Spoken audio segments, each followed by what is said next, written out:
Hello students, my name is Shadab Khan. आज मैं आपके लिए फिर से एक नया वीडियो लेकर आया हूँ फ्रॉम माथेमा एकेडमी से, जिसका नाम है मैट्रिक्स। स्टूडेंट्स, हम लोग ने मैट्रिक्स के अंदर आज हम लोग स्टार्ट करने वाले हैं, जो कि हर वीडियोस को स्टार्ट करने से पहले, हर चैप्टर को स्टार्ट करने से पहले मैं आपको उसके पूरा डेफिनेशन, उसके एप्लीकेशन, उसका इन्वेंशन कौन है, उसका इन्वेंटर किसने इन्वेंट किया उसको, वो सब मैं आपको बताता हूँ। जैसे कि मैथमेटिकल लॉजिक के अंदर भी हम लोग ये सब देख चुके हैं। मैथमेटिकल लॉजिक के अंदर भी स्टूडेंट्स हम लोग ने देखा है कि व्हाट इज लॉजिक का, उसका डेफिनेशन क्या होता है, उसके एप्लीकेशन क्या होते हैं, वो कहाँ पे यूजेस होते हैं। क्योंकि सबसे पहले हम बहुत सारे मैथमेटिक्स के अंदर ये इशू आता ही है एवरी स्टूडेंट्स को कि हम जो चीज पढ़ते हैं वो पढ़ने के साथ साथ हमको ये मालूम नहीं रहता कि ये यूजेस का है। जैसे हम a प्लस बी का होल स्क्वायर के बहुत सारे टर्म पढ़ते हैं, a square plus 2ab plus b square, लेकिन वो कहाँ यूज होता है जब भी आएगा स्टूडेंट्स, मैं वो भी आपको बताऊंगा कि a प्लस बी का होल स्क्वायर यूज कहाँ पे होता है। समझ में आया? तो मैथमेटिकल लॉजिक का भी मैं आपको बता चुका हूं कैसे कैसे, वो हमारा एक्सरसाइज 1.1 से लेके 1.5 पूरी तरह से कंप्लीट कर चुके हैं, जो कि अभी एग्जाम अभी हुआ है। फिलहाल जो अभी एग्जाम होने वाला था वो कैंसिल हो चुका था, लेकिन उसके अंदर सिलेबस में 1.5 रिड्यूस सिलेबस था, मींस वो सिलेबस नहीं था, लेकिन फिर भी हम वो पढ़े स्टूडेंट, ताकि आने वाला जो बैचेस है, जो 2022 का एग्जाम होने वाला है, उसमें मे भी अगर वो पोर्शन रहता है तो हमारा पहले से पढ़ा हुआ रहे। समझ में आया? तो हम लोग डेरिवेटिव का भी हम लोग डेफिनेशन देख चुके थे, उसके एप्लीकेशन देख चुके थे, उसके इन्वेंटर देख चुके थे कि डेरिवेटिव का इन्वेंटर किसने किया और उसके एप्लीकेशन कहाँ कहाँ यूज होते हैं, हम लोग ने सब देख चुका है। तो आज हम लोग मैट्रिक्स चैप्टर चालू करने वाले हैं। तो चालू करने से पहले, स्टार्ट करने से पहले हम उसका डेफिनेशन देखेंगे, उसके एप्लीकेशन देखेंगे कि उसके एप्लीकेशन क्या है, उसको इन्वेंट किसने किया, ये जानना बहुत जरूरी है। ठीक है, तो सबसे पहले मैट्रिक्स का डेफिनेशन यहाँ पे स्टार्ट करते हैं हम लोग। मैट्रिक्स का डेफिनेशन आपको मालूम होना जरूरी है। अब स्टूडेंट, आपको एक चीज ध्यान में होगा कि जब भी बहुत सारे स्टूडेंट्स, आपको मालूम होगा कि बहुत सारे आपने सुना होगा कि लॉजिस्टिक कंपनियां है, लॉजिस्टिक कंपनी जैसे अमेजॉन, फ्लिपकार्ट, बहुत सारे मिंत्रा जैसे कंपनी, ऐसे that is called logistic companies, जो वेयर हाउस में काम कराते हैं। ठीक है, अब ये लॉजिस्टिक कंपनी मैक्सिमम हमेशा मैट्रिक्स के ऊपर ही काम करती है। अब मैट्रिक्स आप पूछेंगे, मैट्रिक्स आपने एक्सेल सुना होगा, एक्सेल के अंदर बहुत सारी चीजें ऐसे है जो मैट्रिक्स के बेसिस पे ही काम किया जाता है। ठीक है, तो पहले हम लोग मैट्रिक्स का डेफिनेशन देख लेते हैं, उसका एप्लीकेशन देख लेते हैं कि उसका एप्लीकेशन क्या है, फिर उसका इन्वेंटर क्या है। वो सब चीज देखने के बाद हम देखेंगे कि टाइप्स ऑफ मैट्रिक्स, कितने टाइप के मैट्रिक्स होते हैं। क्योंकि जब तक स्टूडेंट्स आपको टाइप्स ऑफ मैट्रिक्स नहीं पता चलेगा, आपको ये चैप्टर की मेन वैल्यू जो है, ये चैप्टर का मेन जो एम है, वो आपको मालूम नहीं पड़ेगा। समझ में आया? तो मैट्रिक्स का सबसे पहले डेफिनेशन देख लेते हैं। मैट्रिक्स का डेफिनेशन क्या है? मैट्रिक्स का डेफिनेशन आप तो सबसे पहले आपको it is defined as the, यहां से चालू करना है आपको। It is defined as the collection of number, collection of numbers are fixed into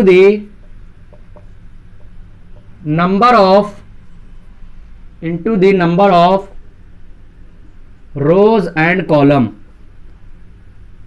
अब स्टूडेंट्स, आपको पता चल गया होगा कि मैट्रिक्स बोलते क्या है, किसको बोलते हैं। मैट्रिक्स क्या है? It is defined as the collection of number, number का एक कलेक्शन है, नंबर का एक ग्रुप है, जो किसमें आर फिक्स है, एक फिक्स करके रखते हैं, are fixed into the number of rows and column. अब देखिए यहाँ पे दो टर्म बहुत ही ज्यादा इंपॉर्टेंट है। क्या टर्म है? That is called rows and column. Rows और कॉलम का इंपॉर्टेंस इसलिए स्टूडेंट्स, क्योंकि मैट्रिक्स के अंदर जब भी आप इन्वॉल्व करेंगे, मैट्रिक्स के अंदर जैसे ही आप अंदर एंटर करेंगे, आपको रोज और कॉलम के बारे में मालूम होना बहुत जरूरी है। क्योंकि ये दो टर्मिनोलॉजी, जो ये जो वर्ड्स का जो मीनिंग है, रोज एंड कॉलम, ये क्या होता है, ये आपको मैट्रिक्स के अंदर जैसे ही हम लोग एंटर करेंगे, एक्सरसाइज हम सॉल्व करने से पहले कुछ प्रॉब्लम लेने वाले हैं, कुछ प्रॉब्लम मिस मैं यहाँ पे कुछ आपका सॉल्यूशन लूंगा, वो आपको उसके अंदर बताऊंगा कि रोज किसको बोलते हैं, कॉलम किसको बोलते हैं, और उसको सॉल्व कैसे किया जाएगा। That is called elementary transformation, जिसको हम बोलते हैं। ठीक है, यहाँ पे समझ में आ गया हो गया मैट्रिक्स। अब देखिए मैट्रिक्स जैसे फॉर एग्जाम्पल के बेसिस पे अगर लिया जाए, फॉर एग्जाम्पल के बेसिस है 1 2 3 4 5 6 7 8 9, दैट इज कॉल्ड मैट्रिक्स। अब मैट्रिक्स क्यों बोलेंगे स्टूडेंट्स? यहाँ पे देखिए, यहाँ पे अब आपको पहले बताते हुए चल रहा हूँ कि यहाँ पे रो किसको बोला जाएगा, कॉलम किसको बोलते हैं, ताकि हम जैसे ही एक्सरसाइज सॉल्व करें तो हमको पहले से ही पता होना चाहिए कि रो किसको बोलते हैं, कॉलम किसको बोलते हैं। That is basic question. मेरे को मालूम है स्टूडेंट्स कि सबको मालूम होगा कि रो और कॉलम किसको बोलते हैं, लेकिन रो और कॉलम को एकदम बेहतर तरीके से अगर आपको मालूम है तो मैट्रिक्स सॉल्व करना आपके लिए बहुत इजी होने वाला है। आज के जो लेक्चर है, मैं आपको सिर्फ मैट्रिक्स के बेसिक चीजें ही बताने वाला हूं कि टाइप्स ऑफ मैट्रिक्स क्या है, एप्लीकेशन। मैं आपको आज एक्सरसाइज सॉल्व नहीं कराने वाला हूं, मैं इसके वास्ते नहीं सॉल्व कराऊंगा स्टूडेंट, क्योंकि जब भी हम मैट्रिक्स के अंदर सॉल्व करेंगे तो हमको ये बेसिक चीजें मालूम होना जरूरी है। हर चैप्टर को बेसिक मालूम होना आपको जरूरी है। तो फॉर एग्जाम्पल के बेसिस पे अगर ये लिया जाए, अब m इंटू एन की बात करूंगा मैं स्टूडेंट। m इंटू एन क्या है, यहाँ पे ध्यान दीजिए कि m इंटू एन ये दो चीजें बहुत ही ज्यादा इंपॉर्टेंट है। क्यों इंपॉर्टेंट है, जब हम लोग टाइप्स ऑफ मैट्रिक्स पढ़ेंगे तो m into n, what is m what is n, ये दो फैक्टर बहुत जरूरी है। अब m डेट इज शो करेगा ऑर्डर ऑफ मैट्रिक्स, m और n क्या शो करने वाला है, order of matrix, order of matrix that is called m। अब m शो करेगा रो का कॉम, मींस कितने टाइप कितना नंबर ऑफ रो है m, और शो करने वाला क्या, नंबर ऑफ रो भी शो करने वाला है, नंबर ऑफ रो। अब देखिए स्टूडेंट्स यहाँ पे रो कितना, that is 1, this arrow show is row and this arrow show is column. समझ में आया। अब ऐसा नहीं है स्टूडेंट्स कि यहाँ नीचे एरो आ रहा है तो यही एक कॉलम रहेगा। आपको कॉलम अगर स्टेट में अगर आपको मिलता है, कोई भी एरो स्टेट में अगर मिलता है दैट इज कॉल्ड कॉलम, और हॉरिजॉन्टल अगर आपको मिलता है, ये हॉरिजॉन्टल है, लेफ्ट टू राइट शो करे, राइट टू लेफ्ट शो करे, that is called arrow, row sorry. देखिए यहाँ पे अभी देखिए रो कितना है, 1 2 3, मींस क्या बोल सकते हैं हम यहाँ पे स्टूडेंट्स की m इज इक्वल टू 3 रो है। नंबर ऑफ रो कितना है यहाँ पे, 3, नंबर ऑफ रो कितना है, 3 है। ओके देखिए, और किससे शो करेंगे, वो m से शो करेंगे, यहाँ पे ध्यान में रखिए आप। अब जैसे कॉलम की बात करेंगे हम, कॉलम यहाँ पे n, अब देखिए कॉलम कितना है, 1 2 3, यहाँ 3 कॉलम है। अब 3 कॉलम है यहाँ पे, अब वो कॉलम को शो करेंगे n से, n is equal to 3 is equal to number of column. आप देखिए स्टूडेंट्स यहाँ पे एक चीज ध्यान में रखना, आपको m और n की वैल्यू अगर आपको मालूम पड़ गई, वैल्यू मींस यहाँ पे कि m किसको बोलते हैं और n किसको बोलते हैं, तो टाइप्स ऑफ मैट्रिक्स जैसे ही हम लोग देखेंगे वहां पे तो आपको समझ में आ जाएगा यहाँ पे कि m और n की कितनी ज्यादा इंपॉर्टेंस है मैट्रिक्स के अंदर। समझ में आया। तो मैट्रिक्स का ये हमारा डेफिनेशन है। अभी इसके बाद हम लोग, आप इसका स्क्रीनशॉट ले लीजिए ताकि मैं इसके इन्वेंशन के नाम बता सकूं। अब स्टूडेंट्स हमको मैट्रिक्स का डेफिनेशन मालूम हो गया। अभी देखेंगे हम लोग उसको कि इन्वेंशन किसने किया मैट्रिक्स को। देखिए इन्वेंशन हर चीज का कोई ना कोई इन्वेंट किया, तभी वो दुनिया में आया, तभी वो यूनिवर्स के अंदर आया है। देखिए हम लोग लॉजिक का भी इन्वेंशन देख चुके कि लॉजिक को इन्वेंट किसने किया, और डेरिवेशन का, डेरिवेटिव का इन्वेंशन किसने किया, वो भी हम लोग देख चुके हैं। अभी यहाँ पे जो हमारा इन्वेंटर मैट्रिक्स को इन्वेंटर किसने किया, यहाँ पे ध्यान रखिए, एक इंग्लिश मैथमेटिशियन स्टूडेंट्स, यहाँ पे इंग्लिश मैथमेटिशियन। अब इंग्लिश मैथमेटिशियन मींस या तो ब्रिटिश का रहा होगा या फिर रशिया का रहा होगा, कहीं ना कहीं का तो रहा होगा। अब इंग्लिश मैथमेटिशियन, इसका नाम क्या, ध्यान दीजिए यहाँ पे, नाम है इसका जेम्स साइलवेस्टर। देखिए स्टूडेंट्स ये इंग्लिश या मैथमेटिशियन, इंग्लिश का नाम है तो थोड़ा सा नाम यहाँ पे आपको टिपिकल होने ही वाला है। पहला नाम क्या है, इंग्लिश मैथमेटिशियन, जो यहाँ पे कौन है, जेम्स साइलवेस्टर। इन्होंने सबसे पहले दुनिया को कॉन्सेप्ट दिया मैट्रिक्स का कि मैट्रिक्स होता क्या है। ये मैट्रिक्स का सबसे पहले कॉन्सेप्ट जेम्स साइलवेस्टर ने दिया था। अभी देखिए इन्हीं के एक फ्रेंड थे स्टूडेंट्स, इन्हीं के जो फ्रेंड थे जिनका एक नाम है ऑर्थर कैली। अब स्टूडेंट्स ये इनके कौन था, ये जेम्स साइलवेस्टर और ऑर्थर कैली, ये एक बैचमेट फ्रेंड थे। बैचमेट में साथ में दोनों पढ़े हुए थे, ठीक है।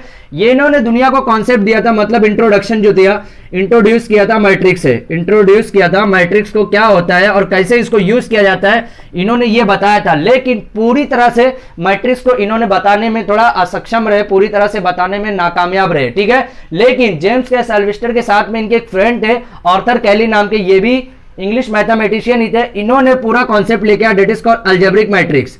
अलजेब्रिक पूरा तरह से जितना भी मैट्रिक्स का जितना भी कॉन्सेप्ट था, क्योंकि स्टूडेंट्स आपको मालूम होगा जब भी कोई चीज दुनिया में लॉन्च होती है, कोई भी चीज आता है, इंट्रोड्यूस होता है, तो उस पर बहुत सारे साइंटिस्ट और रिसर्चर उस पर काम करना चालू कर देते हैं। लेकिन जेम्स साइलवेस्टर ने जैसे ही दुनिया को ये चीज बताया कि मैट्रिक्स को ऐसे ऐसे यूज किया जाता है, मैट्रिक्स इतने टाइप के होते हैं, थोड़े थोड़े बात बताया उसने, तो जैसे उसके फ्रेंड लोग, उसका फ्रेंड जो था आर्थर कैली नाम का, उन्होंने दुनिया में कॉन्सेप्ट लाया और फिर उन्होंने उस पर मैट्रिक्स पे काम करना चालू किया। अब कुछ टाइम के बाद उन्होंने पूरी तरह से कॉन्सेप्ट मैट्रिक्स का लाया, that is called algebraic matrix, जो पूरा मैट्रिक्स का काम करता है। यहाँ पे समझ में आया। तो इन्वेंशन कौन कौन इसके इन्वेंटर है, पहला इंग्लिश मैथमेटिशियन एक क्या है, जेम्स साइलवेस्टर, जो किसने, इन्होंने मैट्रिक्स का पहले इंट्रोडक्शन दिया दुनिया को कि मैट्रिक्स होता क्या है, ठीक है। उसके बाद थोड़े टाइम के बाद उसको पूरी तरह से उसका मोटिवेशन किया गया, उसका मॉडिफिकेशन किया गया। और वो मॉडिफिकेशन करने वाला कौन था, जो जिसने मैट्रिक्स को इंट्रोड्यूस किया उसी का friend, that is called Arthur Cayley. ये भी इंग्लिश मैथमेटिशियन ही था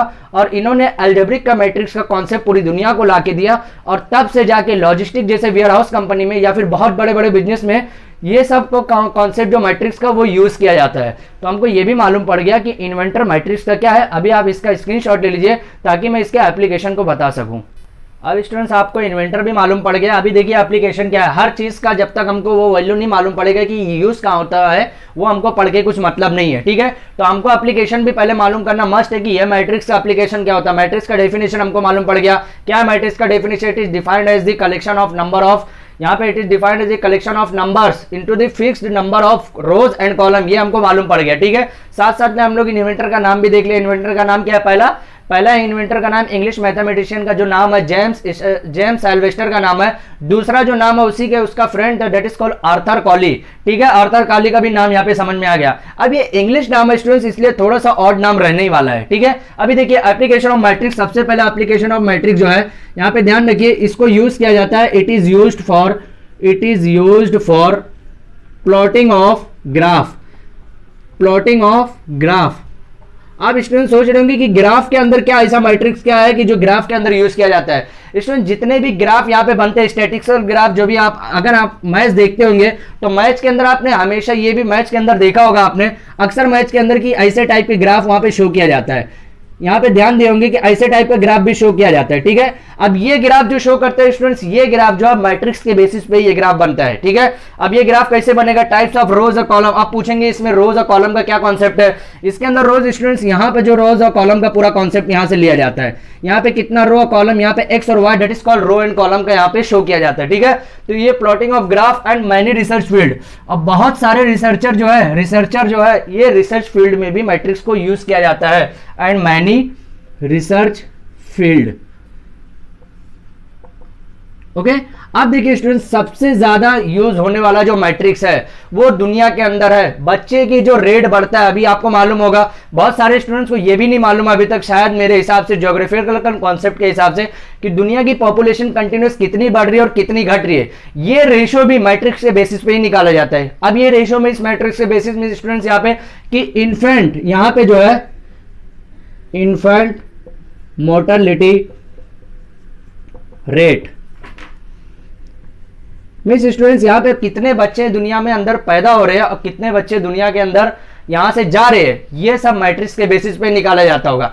पॉपुलेशन की जो कैलकुलेशन होता है स्टूडेंट्स, जैसे आपको मालूम होगा कि 10 साल के बाद हम बोलते हैं कि हर 10 साल पे जनगणना होता है। यहाँ पे इन्फेंट मोर्टेलिटी रेट मींस यहाँ पे जो बच्चा पैदा हो रहा है कितने और कितने यहाँ पे मर रहे हैं, ये सब आपको मैट्रिक्स के बेसिस पे ही पता चलेगा। और साथ में real world data means student यहाँ पे जो दुनिया की आबादी जो हम लोग बोलते हैं, हमको डायरेक्टली हम जब नेट पे सर्च करते हैं कि वर्ल्ड पॉपुलेशन डालते हैं, तो वर्ल्ड पॉपुलेशन जो जैसे ही डालते हैं हमको नेट पे मालूम पड़ जाता है कि वर्ल्ड की पॉपुलेशन इतनी मिलियन है, इतनी बिलियन है, ये आपको मालूम पड़ जाता है। तो वो किसके बेसिस पे कैलकुलेशन होता है? वो भी मैट्रिक्स के बेसिस पे ही कैलकुलेशन होता है। अब वो आप पूछेंगे कि मैट्रिक्स का उसमें क्या रो और कॉलम का? उसमें भी है रो और कॉलम का, क्योंकि कितने जा रहे हैं, कितना इनपुट हो रहा है, कितना आउटपुट हो रहा है, वो सब मैट्रिक्स के बेसिस पे ही कैलकुलेशन होता है। जब हम लोग यहाँ पे प्रॉब्लम सॉल्व करेंगे मैट्रिक्स का, तो हमको धीरे धीरे ये भी मालूम पड़ेगा कि एप्लीकेशन जो हम लोग यूज कर रहे हैं ये कैसे एप्लीकेशन है, क्योंकि inversion of matrix method, reduction of method of matrix, ये सब आपको धीरे धीरे मालूम पड़ेगा।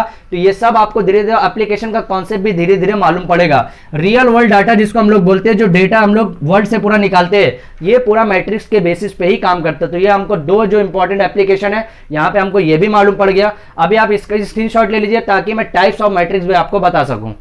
स्टूडेंट ध्यान दीजिए, अभी हम लोग इन्वेंशन ऑफ मैट्रिक्स भी पढ़ लिए, डेफिनेशन ऑफ मैट्रिक्स भी पढ़ लिए, यहाँ पे एप्लीकेशन ऑफ भी मैट्रिक्स पढ़ लिए। अभी टाइप्स ऑफ मैट्रिक्स, यहाँ पे स्टूडेंट मैं पहले से ही टाइप्स ऑफ मैट्रिक्स लिख चुका हूँ, लेकिन एवरी हम लोग हमेशा जो types of matrix, her matrix के बारे में देखेंगे और धीरे धीरे उसका एक एक टॉपिक पढ़ते जाएंगे कि रो मैट्रिक्स किसको बोलते हैं, कॉलम मैट्रिक्स क्या है, रेक्टेंगुलर मैट्रिक्स क्या है, square matrix, diagonal matrix, unit और आइडेंटिटी मैट्रिक्स दोनों का नाम सेम है, ठीक है। स्केलर मैट्रिक्स, जीरो और null matrix, upper triangular matrix, lower triangular matrix, determinant matrix, singular matrix, non singular matrix, transpose matrix, symmetric matrix, skew symmetric matrix, ये 16 types के मैट्रिक्स है जो हमको यूज होने वाले हैं, ठीक है। ये हमको ध्यान में रखने का स्टूडेंट्स की जो हम 12th की पढ़ाई करने वाले हैं मैट्रिक्स का, इसमें आपको इस 16 टाइप का जो आपका यहाँ पे टाइप्स ऑफ मैट्रिक्स है ये ध्यान में रखना पड़ेगा, ठीक है। तो ये मैट्रिक्स अगर आपको यहाँ पे याद हो जाता है तो ये एंट्रेंस एग्जाम के लिए भी बहुत ही बेस्ट है, क्योंकि अगर ये आपको याद होता है तो एंट्रेंस एग्जाम में, बहुत सारे एंट्रेंस एग्जाम में आपको डायरेक्टली पूछ लिया जाएगा कि what is rectangular matrix, theoretically भी पूछा जा सकता है, या फिर वो मैट्रिक्स का एक दिया जा सकता है और आपको पता लगाने बोलेगा which types of the matrix. एक मैट्रिक्स दिया जाएगा और आपको पता लगाने बोला जाएगा कि कितना कौन से टाइप का मैट्रिक्स है, 4 ऑप्शन में कुछ भी इसके अंदर दे सकता है और उसमें कोई भी एक राइट आंसर रहने वाला है। ठीक है, तो अभी रो मैट्रिक्स के बारे में पहले देखते हैं स्टूडेंट। ध्यान दीजिए कि जब भी एक मैट्रिक्स की बात होगी तो रो के अंदर 1 2 यहाँ पे जो भी मैं एक नंबर की मैं रैंडमली एक नंबर ले रहा हूँ 0 2 3 4 ओके, यहाँ पे that is called row matrix, क्योंकि इसके अंदर स्टूडेंट्स कॉलम का कहीं शो हो ही नहीं रहा है। कॉलम कैसे नहीं शो हो रहा है, क्योंकि कॉलम की अगर हम बात करूंगा तो कॉलम के लिए मेरे को एटलीस्ट 2 एलिमेंट्स तो लगेंगे ही, लेकिन एक ही एलिमेंट है। अभी देखिए रो, यहाँ पे पूरा एक ओवरऑल यहाँ पे देखिए एक रो बन रहा है, that is called row matrix. समझ में आया? अब यहाँ पे रो है तो यहाँ पे किसकी बात करूंगा, M is show the row, मिस एम क्या शो कर रहा है, रो शो कर रहा है। अब एम कितना रो है, 1 रो है। समझ में आया? That is called row matrix. अभी देखिए कॉलम मैट्रिक्स की जब मैं बात करूंगा तो कॉलम मैट्रिक्स में क्या रहेगा स्टूडेंट, 0 2 3 4 एंड 5। ठीक है, 0 2 3 4 5 that is called column matrix. Column matrix कैसे स्टूडेंट्स, अगर देखिए मैं क्या बोल रहा हूं कि कोई भी मैट्रिक्स के लिए मिनिमम 2 एलिमेंट तो लगेगा ही लगेगा, लेकिन देखिए अगर कॉलम मैट्रिक्स ये वाले मैट्रिक्स में, ये पहला अगर मैं पकड़ रहा हूं रो मैट्रिक्स, अगर रो मैट्रिक्स की बात करूं तो इसके अंदर कॉलम शो नहीं हो रहा है। क्यों नहीं शो हो रहा है, क्योंकि कॉलम मैट्रिक्स शो होने के लिए मिनिमम 2 एलिमेंट की रिक्वायरमेंट है, लेकिन यहाँ पे एक ही एलिमेंट है, that is does not exist the column elements. Column elements यहाँ शो ही नहीं कर रहा है तो कॉलम मैट्रिक्स भी शो नहीं करेगा। तो देखिए रो की अगर मैं बात करूं तो 1 2 3 4 एलिमेंट्स यहाँ शो करे, दैट इज कॉल्ड 1 रो, तो यहाँ that is called row matrix. समझ में आया? तो सेम यहाँ पे कॉलम मैट्रिक्स भी होगा। अभी देखिए 1 2 तो समझ में आ गया। अभी रेक्टेंगुलर मैट्रिक्स, रेक्टेंगुलर से आपको समझ में आ गया होगा स्टूडेंट। देखिए एक रेक्टेंगुलर कैसा होता है, ऐसा होता है। ठीक है, कैसा होता है कि यह लेंथ और विड्थ, उसकी लेंथ ज्यादा रहती है, विड्थ कम रहती है, दोनों इक्वल नहीं रहता। तो यहाँ पे ध्यान दीजिए, जब भी रेक्टेंगुलर मैट्रिक्स की बात होगी, रेक्टेंगुलर मैट्रिक्स की जब भी बात हो रही है 0 2 3 4 5 6, यहाँ पे देखिए अब स्टूडेंट्स यहाँ पे आपको ध्यान होगा कि यहाँ पे कितना कॉलम है, 1 2 3 ओके, यहाँ पे कॉलम कितना है, 3 ओके। अभी देखिए रो कितना है, यहाँ पे 1, यहाँ पे एक रो है और ये सेकेंड रो है ओके। तो यहाँ पे देखिए रो इंटू कॉलम हम लोग कैसे यहाँ पे बात करते हैं स्टूडेंट, जब भी हम लोग यहाँ पे लिए थे 2 3 4 5 6 7 8 9 0, अगर यहाँ पे हम लोग लिए थे तो हम लोग क्या इसको मान रहे थे, m इंटू एन लिख रहे थे। ध्यान होगा हम लोग जब हम लोग डेफिनेशन अभी थोड़े टाइम पहले पढ़े हैं तो वहां पे इसको हम लोग क्या लिख रहे थे, m इंटू एन। अब मैं आपको ये भी बताया था कि m क्या शो कर रहा है, m that is called row, n क्या शो कर रहा है, दैट इज कॉल्ड कॉलम। ठीक है, तो अभी देखिए यहाँ पे कॉलम कितना है, यहाँ पे 3 कॉलम है, लेकिन पहले हमेशा रो शो किया जाता है। अब यहाँ पे रो कितना है, 2 रो है, कॉलम कितना है, 3। मींस क्या पता चला यहाँ पे, रेक्टेंगुलर मैट्रिक्स के अंदर कभी भी m does not equal to n। समझ में आया? रेक्टेंगुलर मैट्रिक्स उसको बोलेंगे जहां पे m कभी भी इक्वल नहीं होगा n के। कैसे नहीं इक्वल होगा, क्योंकि अगर रो अगर 3 है तो कॉलम 2 हो सकता है या 4 हो सकता है, कभी भी 3 नहीं होगा। अगर कॉलम 3 है तो रो 4 हो सकता है या 2 हो सकता है, लेकिन 3 कभी नहीं होगा, क्योंकि m does not equal to n, m और n कभी भी सेम नहीं होता। That is called rectangular matrix. ऐसा कोई भी मैट्रिक्स आया तो वो रेक्टेंगुलर मैट्रिक्स शो करने वाला है। अब स्क्वायर मैट्रिक्स की बात करूंगा स्टूडेंट्स। अब देखिए स्क्वायर मैट्रिक्स हम लोग क्या पढ़ते हैं हमेशा कि चारों तरफ से साइड इक्वल होता है, बराबर। स्क्वायर मैट्रिक्स में हम लोग यही पढ़े कि हमेशा जो साइड होता है वो इक्वल होता है। तो स्क्वायर मैट्रिक्स में देखिए स्टूडेंट्स एक एग्जांपल के बेसिस पे अगर लिया जाए यहाँ पे तो 2 3 4 5 6 7 ओके, 5 6 7, उसके बाद यहाँ पे क्या है 8 9 0 ओके। कोई भी रैंडमली एक नंबर लिया जाए, क्योंकि अब मैट्रिक्स किसको बोलेंगे स्टूडेंट, ध्यान दीजिए हम लोग क्या पढ़े थे कि it is a collection of number. तो ये नंबर का कलेक्शन है। अब वो फिक्स किसके अंदर रहेगा, या तो रो और कॉलम दोनों के अंदर फिक्स रहने वाला, दैट इज कॉल्ड मैट्रिक्स। अब यह क्या बोल सकते हैं, ये एक मैट्रिक्स है, लेकिन कौन से टाइप का मैट्रिक्स है ये हमको मालूम होना बहुत जरूरी है। अब देखिए स्क्वायर मैट्रिक्स की मैं बात करूंगा। अब स्क्वायर मैट्रिक्स में देखिए यहाँ पे मैं लिख रहा हूं यहाँ पे 3 इंटू 3। अब 3 इंटू 3 स्टूडेंट लिख रहा हूं तो इसकी मीनिंग क्या होता है कि या तो 3 रो होगा, नंबर ऑफ रो कितने हैं 3 है, और 3 यहाँ पे नंबर ऑफ कॉलम कितने हैं 3 है। मींस क्या पता चला यहाँ पे स्क्वायर मैट्रिक्स जब भी आएगा तो m is equal to n होने वाला है। मींस जितना रो रहेगा उतना ही कॉलम होने वाला है। अब ऐसा जरूरी नहीं है स्टूडेंट्स कि यहाँ पे हमेशा आपको 3 इंटू 3 मिले, 4 इंटू 4 भी मिल सकता है, 5 इंटू 5 भी मिल सकता है, या फिर नॉर्मली अगर देखा जाए 1 2 3 4 ऐसा भी मिल सकता है। इसको हम लोग कैसा बोल सकते हैं, 2 इंटू 2। 2 इंटू 2 क्यों बोलेंगे, क्योंकि यहाँ पे 2 कॉलम है 2 रो है। देखिए यहाँ पे पहला रो ये हो गया, दूसरा रो ये हो गया। कॉलम की जब मैं बात करूंगा तो पहला कॉलम ये हो गया, दूसरा कॉलम ये हो गया। Means 2 into 2 that is called square matrix, क्योंकि यहाँ पे जितना m है उतना n भी है, यहाँ पे जितना m है उतना n भी है। लेकिन रेक्टेंगुलर के अंदर ऐसा नहीं है। रेक्टेंगुलर के अंदर केस क्या है कि m तो है लेकिन n के इक्वल नहीं, या तो m ज्यादा रहेगा या तो n ज्यादा रहेगा, दोनों कभी भी सेम नहीं है। अगर वो सेम है that is called square matrix हो जाएगा, अगर वो अलग अलग रहा that is called rectangular matrix हो जाएगा। समझ में आया? अभी देखिए टाइप्स ऑफ 5 नंबर की तरफ चलते हैं डायगोनल मैट्रिक्स का। अब डायगोनल मैट्रिक्स क्या स्टूडेंट्स, डायगोनल से आपको क्या समझ में आता है कि कोई ऐसी बात हो रही है जहां पे डायगोनल का कोई रिलेशन होने वाला है। समझ में आया? ये ध्यान में आपको रखना पड़ेगा, ये स्क्रीनशॉट ले लीजिए। स्टूडेंट ध्यान दीजिए, हमारा 4th टाइप तक हो गया स्क्वायर मैट्रिक्स। अभी 5th की बात करेंगे हम लोग। 5th क्या है? Diagonal matrix. अब स्टूडेंट मैट्रिक्स की बात करें तो यहाँ पे देखिए मैट्रिक्स की अगर मैं बात करूँ, यहाँ पे ध्यान दीजिए, यहाँ पे मैट्रिक्स, यहाँ पे फिर से वही रैंडमली मैं नंबर लिख रहा हूँ 1 2 3 4 5 6 7 8 9, एक रैंडमली नंबर लिखा हो। अब स्टूडेंट ध्यान दीजिए, यहाँ पे डायगोनल किसको बोला जाएगा? Diagonal, that is called diagonal. These elements is called से diagonal 1 5 9 is that is called a diagonal। अभी देखिए डायगोनल मैट्रिक्स की बात करेगा यहाँ पे। अब डायगोनल मैट्रिक्स स्क्वायर मैट्रिक्स को ही बोला जाता है, लेकिन डायगोनल मैट्रिक्स में एक चीज आपको ध्यान में रखना पड़ेगा कि डायगोनल एलिमेंट छोड़ के जितने भी एलिमेंट रहने वाले, डायगोनल एलिमेंट छोड़ के जितने भी एलिमेंट रहने वाले वो क्या रहेंगे? सब के सब जीरो रहेंगे। समझ में आया क्या बोल रहा हूं? यहाँ पे डायगोनल एलिमेंट छोड़ के जितने भी एलिमेंट रहने वाले हैं सब के सब जीरो रहने वाले हैं। और वो डायगोनल कैसा भी हो, 1 5 हो या 0 हो, पूरा ओवरऑल जीरो नहीं रहेगा। अगर वो पूरा ओवरऑल जीरो आ जाएगा तो that is called zero matrix, that is called null matrix भी बोल सकते हैं हम उसको। समझ में आया? तो यहाँ पे आपको मैं क्या बोल रहा हूँ कि डायगोनल एलिमेंट छोड़ के, means diagonal matrix are those matrix which diagonal elements remaining, means exception diagonal elements को आप छोड़ देंगे, उसको छोड़ के सब एलिमेंट जीरो शो करने वाले, लेकिन स्क्वायर मैट्रिक्स में ही रहने वाला। मींस क्या पता चला कि कॉलम और रो सेम होने वाले हैं। मींस यहाँ पे अगर 3 कॉलम है तो 3 ही रो रहने वाला, ऐसा नहीं है कि 2 रो रहे या 3 कॉलम रहे, ऐसा नहीं रहेगा।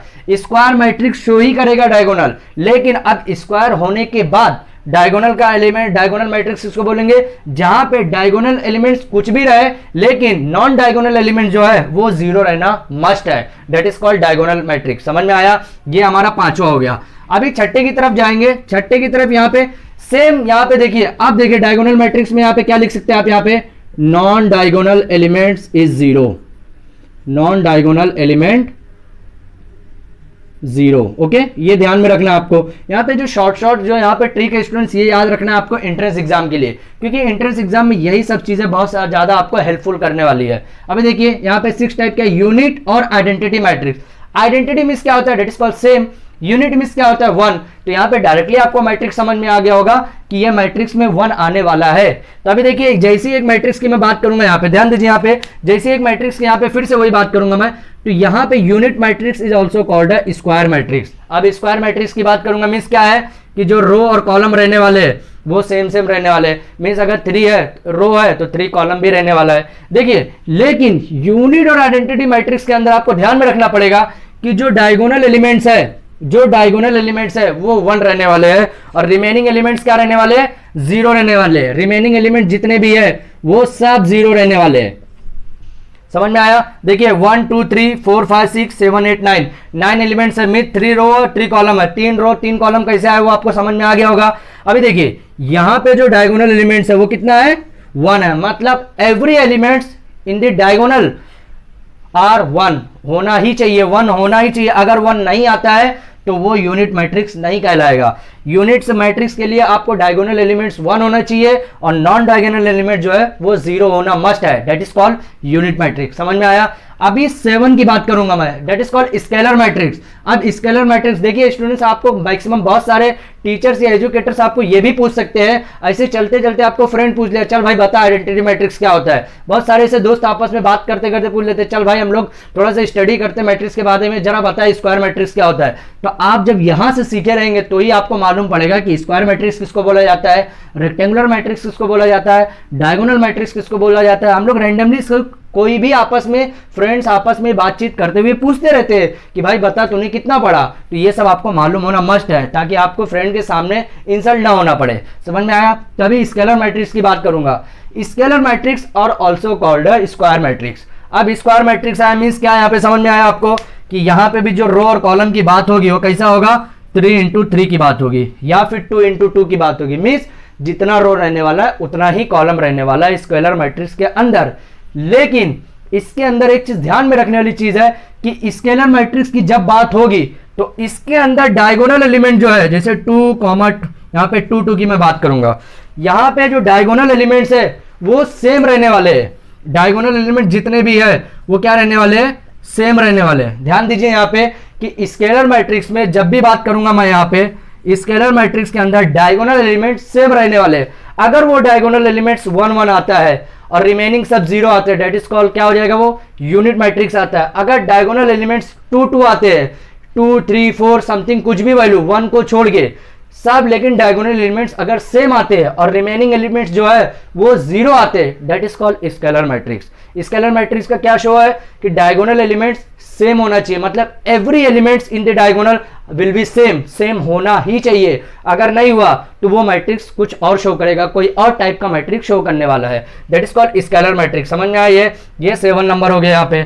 अभी देखिए 8वां जो है that is called zero matrix. अब जीरो डायरेक्टली क्या स्टूडेंट्स कि मैट्रिक्स तो है लेकिन वो जीरो है। अभी 8वां डायरेक्टली एकदम इजी है। इजी क्या है, अब जीरो मैट्रिक्स ये क्या हो सकता है, ये भी स्क्वायर मैट्रिक्स ही रहेगा, स्क्वायर है या कैसा भी, ये अगर आपको पूरे एलिमेंट्स जीरो मिलते हैं मैट्रिक्स के अंदर that is called zero matrix. ये हमारा टाइप नंबर 8 है। आप इसका स्क्रीनशॉट ले लीजिए ताकि मैं 9वां बता सकूं। स्टूडेंट ध्यान दीजिए, हमारा 8 तक कंप्लीट हो गया, अभी 9 की तरफ फॉरवर्ड कर रहे हैं हम लोग। 9 क्या है यहाँ पे, अपर ट्रायंगुलर मैट्रिक्स। अब स्टूडेंट ध्यान दीजिए, यहाँ पे ट्रायंगुलर की बात हो रही है, मींस यहाँ पे कुछ ट्रायंगल की बात हो रही है। अभी ध्यान दीजिए, यहाँ पे जब भी यहाँ पे मैट्रिक्स की बात होगी तो सबसे पहले आपको ये 2 लाइन ड्रॉ करना आना ही चाहिए, ठीक है। अभी यहाँ पे रैंडमली मैं कुछ नंबर लिख रहा हूँ 1 2 3 4 5 6 7 8 9। अब स्टूडेंट ध्यान दीजिए कि जब अपर ट्रायंगुलर मैट्रिक्स की बात हो रही है that is called square matrix. यहाँ पे भी अपर ट्रायंगुलर मैट्रिक्स है, ये भी स्क्वायर मैट्रिक्स ही आना चाहिए। देखिए यहाँ पे अब स्क्वायर मैट्रिक्स आपको आएगा तो ही समझ में आएगा कि अपर ट्रायंगुलर मैट्रिक्स क्या होता है, जीरो और नल मैट्रिक्स क्या होता है, स्केलर मैट्रिक्स क्या होता है, यूनिट और आइडेंटिटी मैट्रिक्स क्या होता है, डायगोनल मैट्रिक्स क्या होता है। ये पूरा डिपेंडेंट है स्क्वायर मैट्रिक्स के ऊपर। अगर स्क्वायर मैट्रिक्स आ रहा है तो ही आपको आने वाला, अदरवाइज नहीं आने वाला ये सब, ठीक है। तो अपर ट्रायंगुलर मैट्रिक्स मींस यहाँ पे ट्रायंगल की बात हो रही है। अब अपर ट्रायंगुलर मींस स्टूडेंट्स यहाँ पे देखिए, यहाँ पे थोड़ा चेंजेस है। चेंजेस क्या है, यहाँ पे अपोजिट हमेशा, ये मैट्रिक्स के अंदर हमेशा अपोजिट की बात करता है। ये मैट्रिक्स की जब अपर और लोअर ट्रायंगुलर, अपर अगर बात कर रहा है मींस डायगोनल के नीचे की बात करेगा, अगर लोअर बात कर रहा है मींस ऊपर बात करेगा। वो किसके बात करेगा वो मैं आपको बताने वाला हूं, ठीक है। तो यहाँ पे देखिए जब भी अपर और लोअर ट्रायंगुलर मैट्रिक्स की बात होगी तो अपर ट्रायंगुलर में यहाँ पे ध्यान दीजिए that is called upper triangular. मैं एक ही मैट्रिक्स के अंदर आपको अपर और लोअर दोनों बता सकता हूं।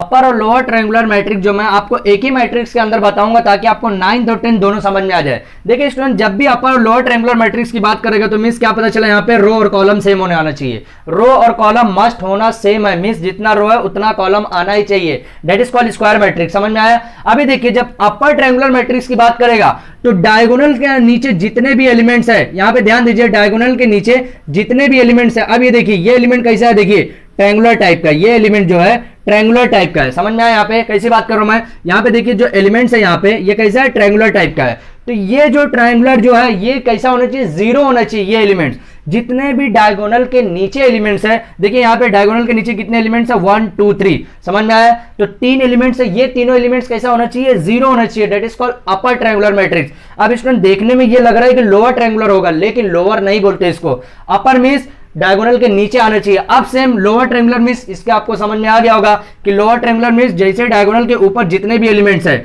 ये डायगोनल के ऊपर एलिमेंट्स है, यहाँ 3 एलिमेंट्स है, तो ये भी कैसा होना चाहिए, जीरो होना चाहिए। समझ में आया? अभी देखिए अपर ट्रायंगुलर फिर से मैं एक बार बता रहा हूं, यहाँ पे ध्यान दीजिए, यहाँ पे अपर ट्रायंगुलर डायरेक्टली लिखते कैसे, यहाँ पे 1 2 3 4 5 6। अगर यहाँ पे एक वैल्यू है तो यहाँ पे जो जीरो एलिमेंट्स है, अगर इस टाइप का मैट्रिक्स आपको दिख रहा है कहीं, that is called upper triangular matrix. Upper triangular matrix कैसे हुआ, सबसे पहले कंडीशन क्या है कि ये स्क्वायर मैट्रिक्स होना चाहिए। तो 3 रो 3 कॉलम है, that is called square row, 3 rows 3 column है। अब अपर ट्रायंगुलर मैट्रिक्स का और दूसरा कंडीशन क्या है कि दूसरा कंडीशन डायगोनल के नीचे वाला एलिमेंट जो है वो जीरो होना चाहिए। देखिए यहाँ पे तीनों एलिमेंट जो है वो जीरो है, that is called upper triangular matrix. यहाँ पे कोई एक और मैट्रिक्स आपके बात करूं मैं, यहाँ पे एक एलिमेंट दिया हुआ 1 2 3 4 5 6। यहाँ पे देखिए स्टूडेंट्स, यहाँ पे जीरो दिया हुआ आपको। अभी देखिए आपको यहाँ पे एक मैट्रिक्स कोई भी रैंडमली दिया रहेगा तो सेम आपको पहले क्या पता लगाने का है कि स्क्वायर मैट्रिक्स है कि नहीं। स्क्वायर मैट्रिक्स कैसा पता चलेगा, जितना नंबर ऑफ रो उतना ही कॉलम भी होना चाहिए, ठीक है। अभी देखिए लोअर ट्रायंगुलर मैट्रिक्स किसको बोलते हैं, डायगोनल एलिमेंट्स। आपको पहले सबसे पहले ध्यान में रखना है कि डायगोनल एलिमेंट्स कहां पे है, ठीक है। ये डायगोनल एलिमेंट्स है। आप स्टूडेंट ध्यान रखिए, यहाँ पे ऐसा नहीं कि 3 रो 3 कॉलम भी हो सकता है, 4 रो 4 कॉलम भी हो सकता है, 5 रो 5 कॉलम भी हो सकता है, 6 रो 6 कॉलम भी हो सकता है। लेकिन जितना कॉलम है उतना रो होना मस्ट है, क्योंकि अपर ट्रायंगुलर और लोअर ट्रायंगुलर ये सब ट्रायंगुलर के फिलहाल अभी कंडीशन यही मस्ट है कि स्क्वायर मैट्रिक्स होना मस्ट है। स्क्वायर मैट्रिक्स जैसे ही पता चला तो लोअर ट्रायंगुलर की अगर मैं बात करूं तो यहाँ पे जो डायगोनल एलिमेंट्स है उसके ऊपर के जितने भी एलिमेंट्स है वो कैसे होने चाहिए, 0 होना चाहिए। That is called lower triangular matrix. तो यहाँ पे हमारा 10 टाइप भी समझ में आ गया होगा आपको। अब 11 की बात करो, यहाँ पे determinant matrix. Determinant matrix students यहाँ पे 1 2 3 4 5 6 7 8 9 डिटर्मिनेंट मैट्रिक्स भी स्टूडेंट ध्यान रखें, यहाँ पे ये भी स्क्वायर मैट्रिक्स ही रहेगा। डेट इज कॉल्ड 3 into 3 या 4 into 4 5 into 5 समथिंग जो भी रहेगा आपका, ठीक है। अब डिटर्मिनेंट मैट्रिक्स देखिए शो कैसे करते हैं हम लोग। डिटर्मिनेंट मैट्रिक्स को ए से, जैसे फॉर एग्जांपल यहाँ पे जो मैट्रिक्स दिया हुआ है ए इज इक्वल टू दिया हुआ, मींस एक मैट्रिक्स जो दिया वो जो ए से डिनोट किया गया है। तो ये जब मैट्रिक्स हम लोग निकालते हैं स्टूडेंट तो आपको ध्यान में होगा, हम लोग 11th में भी ये चीज पढ़ चुके हैं कि determinant of A is equal to, यहाँ पे 1 क्या रखते हैं, यहाँ पे ये एज इट इज रखते हैं 1 और फिर ये 2 का मल्टीप्लाई करते हैं, ये 2 सब्स्टिट्यूट का मल्टीप्लाई करते हैं, समझ में आया। उसके बाद ये 2 मल्टीप्लाई करने के बाद यहाँ प्लस है तो यहाँ माइनस रखेंगे, फिर ये ऊपर का कॉलम का जो है एक नंबर रखेंगे, यहाँ पे क्या हो गया 4 हो जाएगा। फिर क्या करेंगे, ये हम लोग छोड़ देते हैं और ये पूरा छोड़ देते हैं। ध्यान में रखें यहाँ पे क्या करते हैं हम लोग, यहाँ लिफ्ट क्या करते हैं, यहाँ पे सबसे पहले ये लेंगे हम लोग, तब जब ये लेते हैं स्टूडेंट तो हम लोग ये पूरा ड्रॉप कर देते हैं और ये ड्रॉप कर देते हैं, समझ में आया। तो हम लोग फिर ये 4 चीज की बात करते हैं। ध्यान में रखिए यहाँ पे, अभी जब हम लोग एक्सरसाइज सॉल्व करेंगे तो आपको समझ में आ जाएगा कि डिटरमिनेंट हम लोग सॉल्व कैसे करते हैं। अभी फिलहाल आपको सिर्फ ये ध्यान में रखना है कि डिटरमिनेंट को किससे शो करते हैं, यहाँ पे डिटरमिनेंट की जो एक यहाँ पे जो नोटेशन है इससे शो करते हैं, या फिर आप ऐसा लिख सकते हैं, या फिर DET of A, that is called determinant. समझ में आया, डिटरमिनेंट मैट्रिक्स ऐसा बोलते हैं। अभी कैसे सॉल्व करते हैं इसको स्टूडेंट्स हम लोग, जब हम लोग एक्सरसाइज सॉल्व करेंगे तो आपको ऑटोमेटिक समझ में आ जाएगा। अभी सिंगुलर मैट्रिक्स की बात करूंगा। सिंगुलर मैट्रिक्स क्या है, यहाँ पे देखिए डिटरमिनेंट मैट्रिक्स अगर आपको समझ में आ जाएगा तो singular, non singular, transpose, symmetric, skew symmetric, ये 11 का जो है 16 पूरा ओवरऑल डिपेंडेंट है। अब सिंगुलर मैट्रिक्स स्टूडेंट ध्यान रखें आप कि जब भी आप डिटरमिनेंट मैट्रिक्स निकालेंगे तो डिटरमिनेंट मैट्रिक्स निकालने के बाद अगर ये इज इक्वल टू 0 आता है, अगर ये इज इक्वल टू 0 आता है तो ये ध्यान में रखेंगे आप, अगर ये इज इक्वल टू 0 आता है मतलब डिटरमिनेंट जो आप वैल्यू निकाल रहे हैं स्टूडेंट्स, यहाँ पे कुछ ना कुछ एक वैल्यू यहाँ पे एक मैट्रिक्स का निकलेगा। तो मैट्रिक्स की एक वैल्यू निकालने के बाद एक समथिंग वैल्यू कुछ आएगी, कभी कभार समथिंग 20 हो सकता है, -20 हो सकता है, 30 हो सकता है, 40 समथिंग कुछ भी वैल्यू अगर आ रहा है, यहाँ पे इज इक्वल टू 0 नहीं आ रहा है, मींस यहाँ पे नॉट इज इक्वल टू। अभी देखिए नॉन सिंगुलर भी हम लोग एक साथ सीखेंगे। यहाँ पे जब भी आप डिटरमिनेंट निकाल रहे हैं और नॉट इज इक्वल टू 0 आ रहा है, not is equal to 0 means यहाँ पे 0 से ज्यादा वैल्यू हो सकता है, या फिर -1 -2 -3, 0 नहीं आना चाहिए। अगर वो 0 नहीं आता है मींस कोई वैल्यू समथिंग आती है, that is called non singular matrix. अगर वो कॉलम यहाँ पे मैट्रिक्स सॉल्व करने के बाद determinant of A is equal to 0 आ जा रहा है, that is called singular matrix. अब स्टूडेंट ध्यान रखेंगे आप कि जब नॉन सिंगुलर मैट्रिक्स आता है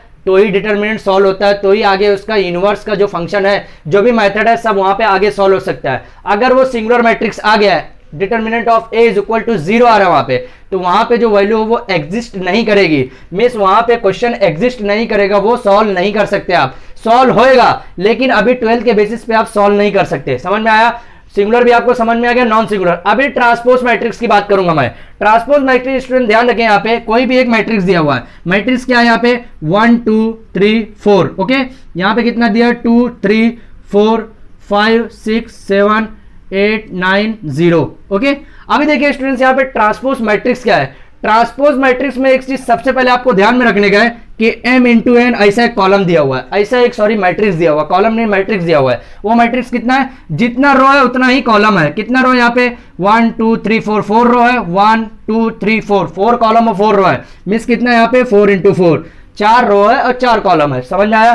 तो अब देखिए स्टूडेंट्स कि ट्रांसपोज मींस देखिए एक चीज शिफ्टिंग होगी, यहाँ पे जो कॉलम है वो शिफ्ट बन के रो बनने वाला है, और यहाँ पे जो रो है ये लाइन का वो आने वाला है कॉलम के अंदर, that is called transpose matrix. अब ट्रांसपोज मैट्रिक्स देखिए यहाँ पे कैसे लिखा 1 2 3 4, अगर मैं यहाँ पे शिफ्ट करता हूं तो भी 1 2 3 4 ही आएगा, मींस क्या वैल्यू की ये जो वैल्यू है पूरी, ये वैल्यू पूरी ऐसे इक्वल करूंगा, यहाँ पे देखिए ऐसा एक कॉलम दिया हुआ तो ये शिफ्ट हो गए ऐसा आने वाला है, मींस ऐसा आने वाला है। समझ में आया। तो ट्रांसपोज मैट्रिक्स में मींस क्या पता चला स्टूडेंट कि जो रो है वो कॉलम में चेंज हो जाएगा, जो कॉलम है वो रो में चेंज हो जाएगा। समझ में आया, that is called transpose matrix.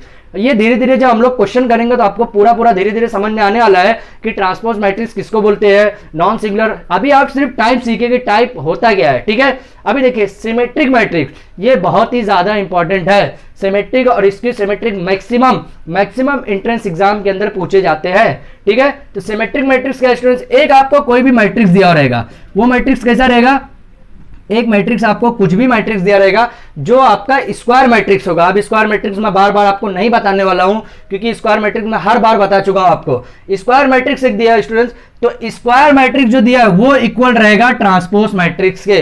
अगर वो इक्वल रहता है ट्रांसपोज मैट्रिक्स, देखिए ट्रांसपोज मैट्रिक्स की साइन क्या स्टूडेंट्स, यहाँ पे ध्यान रखिए, ए डैश आया दैट इज कॉल्ड ट्रांसपोज, या फिर और के साथ में एक ए और ऊपर यहां पे पावर में टी लिख दो, दैट इज कॉल्ड ट्रांसपोज। ये दो साइन है ट्रांसपोज मैट्रिक्स का।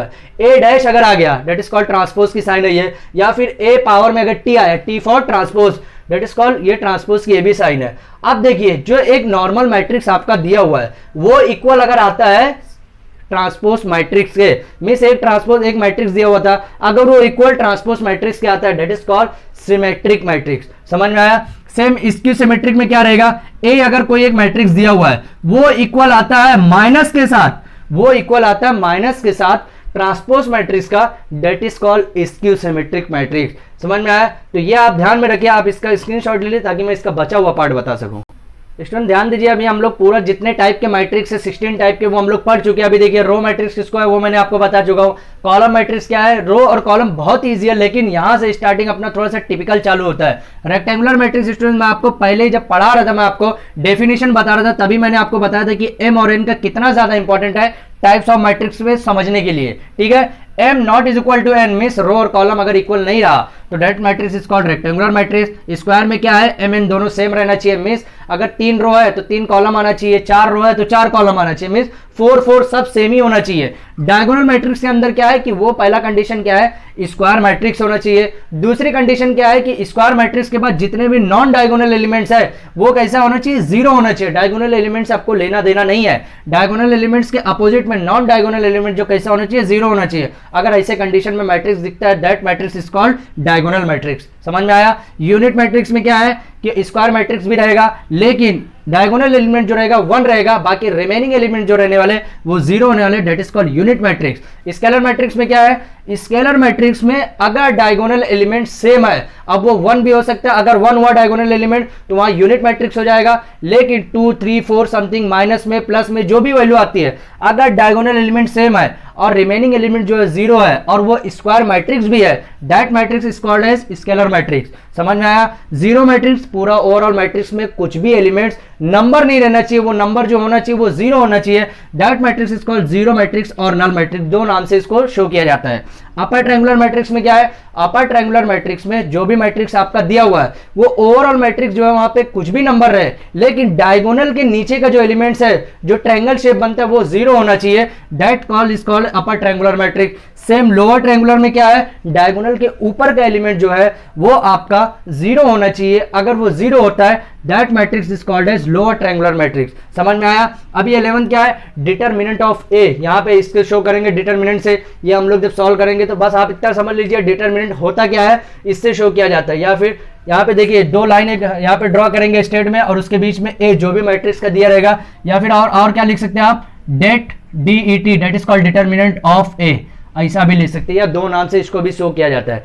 सिंगुलर मैट्रिक्स क्या है, डिटरमिनेंट जो आप निकाल रहे हैं वो अगर वो a इज इक्वल टू 0 आ रहा है, मींस उसकी वैल्यू अगर 0 आ रही है that is called singular matrix. अगर वो वैल्यू 0 नहीं आ रही है that is called non singular matrix. अगर वो 0 नहीं आ रही है तो ही वो वैल्यू सॉल्व होगा, तो ही वो क्वेश्चन सॉल्व होगा, अदरवाइज वो क्वेश्चन सॉल्व नहीं होने वाला है। समझ में आया। ट्रांसपोज मैट्रिक्स, ट्रांसपोज क्या है कि जो आपका डिटरमिनेंट है उसको आप ट्रांसपोज करेंगे, मींस शिफ्ट करेंगे, रो का कॉलम में, कॉलम का रो में, मींस m का जो है वो n में चले जाएगा, n का जो है वो m में आ जाएगा, that is called transpose matrix. तो आज सिमेट्रिक मैट्रिक्स क्या है कि जो आपका मैट्रिक्स दिया हुआ है वो ट्रांसपोज होने के बाद जो आपका इक्वल अगर आ रहा है that is called symmetric matrix. Skew symmetric क्या है कि ट्रांसपोज और जो मैट्रिक्स है वो दोनों माइनस में आना चाहिए, मींस एक माइनस में आना चाहिए और इक्वल होना चाहिए, that is called skew symmetric matrix. तो आज हम लोग क्या क्या देख चुके हैं स्टूडेंट्स, यहाँ पे डेफिनेशन ऑफ मैट्रिक्स देख चुके हैं, एप्लीकेशन ऑफ मैट्रिक्स देख चुके हैं, इन्वेंशन ऑफ मैट्रिक्स की मैट्रिक्स को इन्वेंट किसने किया, और types of matrix, that is more important. इसका रिमेनिंग पार्ट कुछ बचा हुआ स्टूडेंट जो हम लोग नेक्स्ट वीडियोस में देखने वाले हैं, तो आज हम लोग यहीं पे स्टॉप करते हैं। तो स्टूडेंट्स हम लोग ये चीज देख चुके हैं कि मैट्रिक्स कितने टाइप का होता है, सब कुछ धीरे धीरे पढ़े और आने वाले टाइम में भी पढ़ेंगे हम लोग कि मैट्रिक्स के अंदर कैसे कैसे चेंजेस होते हैं, मैट्रिक्स क्यों यूज किया जाता है, मैट्रिक्स को हम लोग क्यों पढ़ रहे हैं और ये एग्जाम के लिए कितना ज्यादा इंपॉर्टेंट है। और ये जब चैप्टर हमारा कंप्लीट होगा स्टूडेंट, तो हम ये भी एमएसटी सिटी के अंदर जो मैट्रिक्स का पार्ट है वो हम लोग देखने वाले हैं, जैसा कि हम लोग मैथमेटिकल लॉजिक का एमएसटी सिटी के अंदर देख चुके हैं। अगर आपको वो पार्ट नहीं मिल रहा है तो हमारे डिस्क्रिप्शन में जाके लिंक पर आप क्लिक करके देख सकते हैं, वॉच कर सकते हैं, ठीक है। तो जो स्टूडेंट ने अभी तक हमारे चैनल को सब्सक्राइब नहीं किया है तो प्लीज हमारे चैनल को सब्सक्राइब करो और अपने फ्रेंड सर्कल को भी सेंड करो। Thank you.